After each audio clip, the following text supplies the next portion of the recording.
If you want God to use you, purity is not something you negotiate. If you negotiate it, forget it. It's not God. It may be a familiar spirit.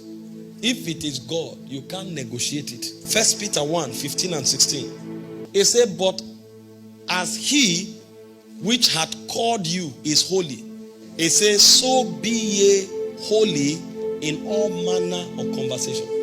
Be ye holy in all manner of conversation. Because this is the basis for which God will call you his own. 1 Timothy 2:19. Nevertheless, he said, the foundation of God standeth sure, having this seal, the Lord knoweth them that are his, and let everyone that nameth the name of Christ depart from iniquity.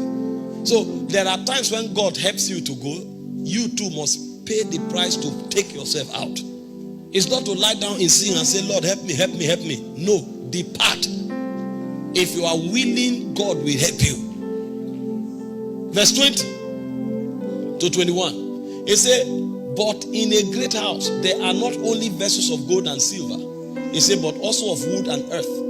And some unto honor and some unto dishonor. Next verse. It said, if a man therefore purges what? Himself. It's not God that is purging you here. It is you taking the responsibility for holy life. So you create a system where iniquity can't enter you. You cut off from people who have made iniquity a lifestyle. Cut off from platform that project and propagate evil, so that you sustain the capacity to live right. He said if he purges himself from this, he said he shall be a vessel unto honor. So what makes you a vessel unto honor is not whether you are gold or silver. That's why in this kingdom, don't try copying anybody. The power is not in the external, it is in the internal. Whether you are black or white, short or tall, male or female, that's not the factor. Are you pure?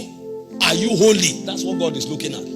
He said if he purges himself, he shall be a vessel unto honor, sanctified and meet for the master's use, and prepared for every good work. So the vessels God prepared are holy vessels.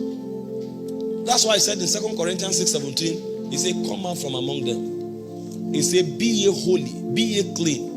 He said, they that bear the vessels of God, they must be holy. It's a generation that has trivialized righteousness and holiness. And the Bible says, if we live like the Gentiles, he said, we have not learned Christ. Ephesians chapter 4, verse 17 to 24. He said, take off the old man and clothe yourself with the new man that is renewed after knowledge and righteousness and holiness. If you want to be used of God, get all this bathing yourself with bottles of anointing oil.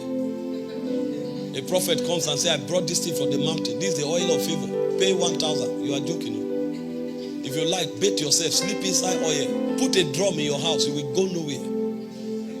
You just made a prophet rich.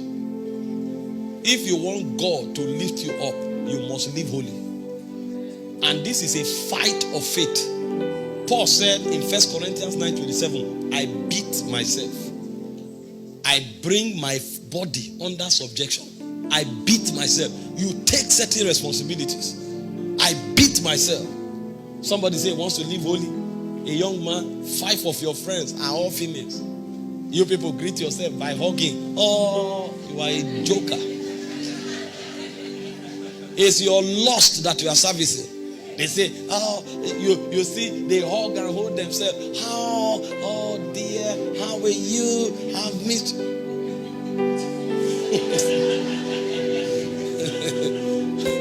Funny people deceiving themselves. And when you talk, they say, no, we are brothers and sisters. Good brothers and one sister. There's a way you must carry your vessel. Carry your vessel in holiness. Don't be careless about holy living. Most of us create the traps that we fall into. We create them. You see a preacher, he's a single man, married, he won't marry.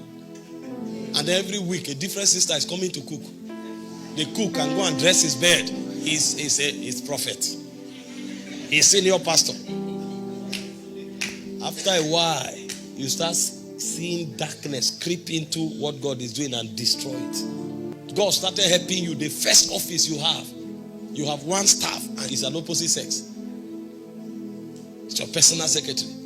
He's doing tea and he's working with you till 11 p.m. We just wreck our lives. Wreck our lives.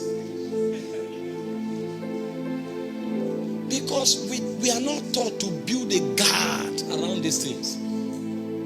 And the Bible says, flee youthful lust that wages war against your soul. Because the errand of iniquity is to reduce the capacity of your soul. So you see that you get involved in certain things, you can't have inspiration again. You that just sit down, you are able to navigate and know what to do. How come? Why? What is happening to the flow of inspiration? You halt it. It wages war. So people with great potentials are reduced to nothing. If you are a eunuch, say you are a eunuch and build your life accordingly. Let's know you are a eunuch. If you are not a eunuch, let there be standards. God has standards. In Africa, we are a bit strict.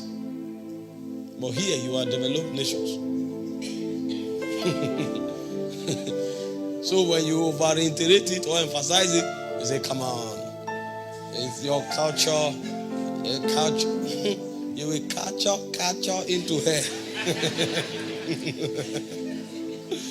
Sin is sin everywhere. Iniquity is iniquity everywhere. And holiness is also holiness everywhere. Let's John chapter 3 verse 7 and 10. See the way the Bible puts it. It says, little children. It says, let no man deceive you.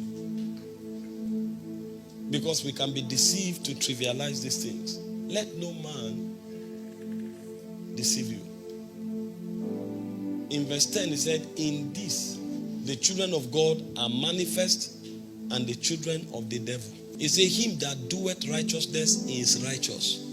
And he said, in this are the children of God what? Made manifest. Don't come and tell me righteousness is only in nature. What nature do you have that does not reflect in your action? Do baboons talk? When did birds start walking? How can you have a nature that does not reflect in your lifestyle? And you want me to accept that you have that nature? Holiness must be practiced. It's our way of life. Thank you for watching this video. We trust you have been tremendously blessed. To get more messages by Apostle Michael Orokpo, kindly join our Telegram channel by following the link on your screen. Your life will never remain the same. God bless you.